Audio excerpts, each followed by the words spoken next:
and welcome to healthyhouseplants.com, where we teach you all about gardening in the great indoors. Today's video is sponsored by Amazon affiliate link, which you'll see in the description below. Also in the description below, you'll see any links to videos I mentioned during this video. So today I'm going to talk to you about wax plant, also known as Hoya carnosa. It's a beautiful plant. I love this plant. It's very easy to grow.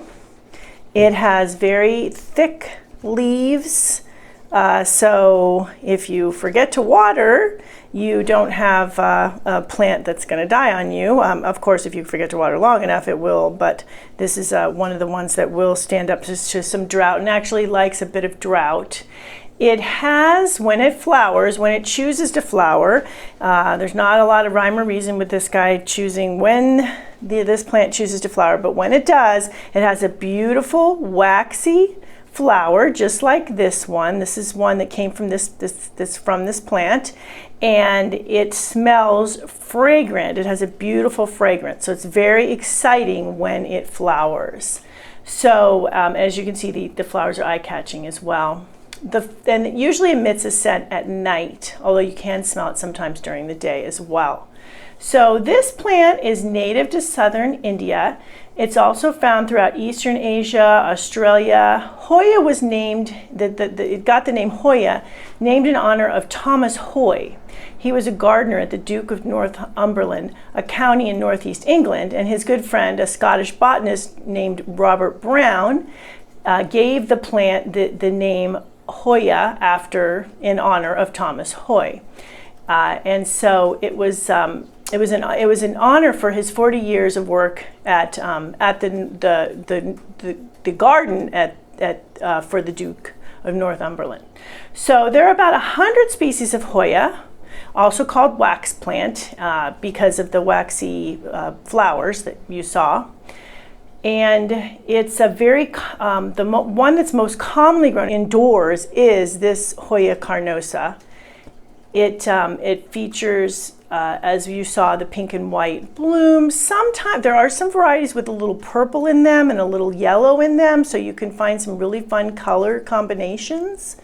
Many have variegated leaves, as you can see here. This has some variegation in the leaf here. There's a little white spotting. So that is in a few of the leaves here. I have another plant, I have another video on plants with variegation, which is really fun too. So this one is a good variegated plant. Not as variegated as some plants, but it does have that nice variegation as well, which is really nice when it's in between flowering. So this plant is ideal for vining, trailing, climbing. You can train it to go up a trellis and then attach it to the trellis. Great for hanging baskets, great for draping over the edge of something high up. The stems here, they have little, if you can see here, they have little root knots in them, little nodes in them. So if these parts are attached to soil at all, they will create new plants. I like to let them grow long, as this one tends to be in an area where it hangs down, so it looks pretty, but you can do that. You can put it into the soil, make new plants coming out from there as you choose to do so. It grows really well indoors because it's really suited out for outdoor growing in mild climates, so such as zone 10 through 12, so Southern California, Florida, places like that, because it is on the tropical side. So in terms of growing, you want to plant it in a well-draining potting soil. So you want a loose soil that retains water yet drains well, and that's ideal for Hoya. Hoyas also they bloom when they're pot bound, root bound. So I do have another video talking about the two-thirds plant to one-third pot combination. You can even go with Hoya to 1/4 pot, close to 1/4 pot, and 3/4 of the plant to get it to basically to force it to bloom for you, because they do like to be in their native habitats. They do bloom when they're in places where their roots don't have a whole bunch of soil. So this one will definitely not root for you if you have it in too big of a pot. So as mentioned, well draining soil also important for those reasons. The watering Hoya is susceptible to root rot. So if you keep the soil perpetually soggy, you're going to end up with root rot with this guy. So as mentioned in the beginning of the video, it's a good one for if you forget to water for a few days.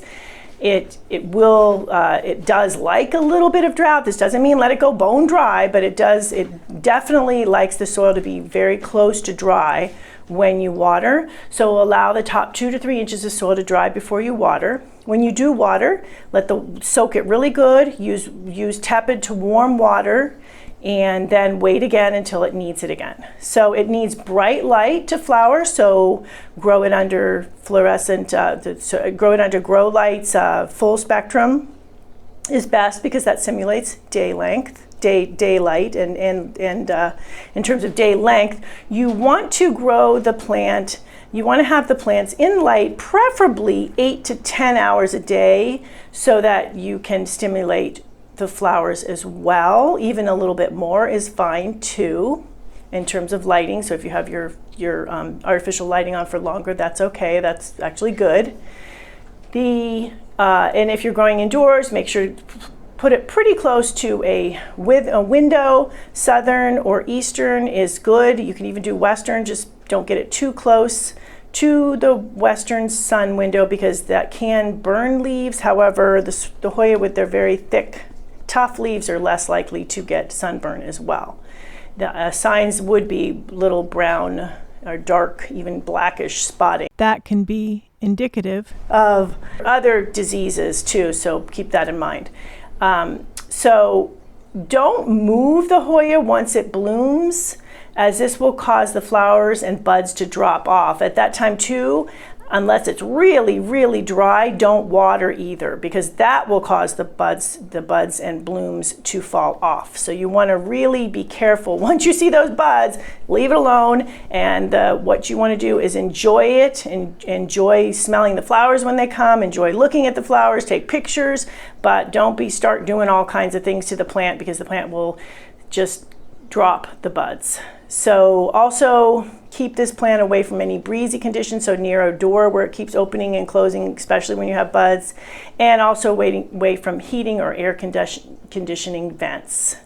You want to fertilize Hoya regularly, so fertilize every 1 to 2 months with a well-balanced organic fertilizer, and that will also get you nice buds coming in.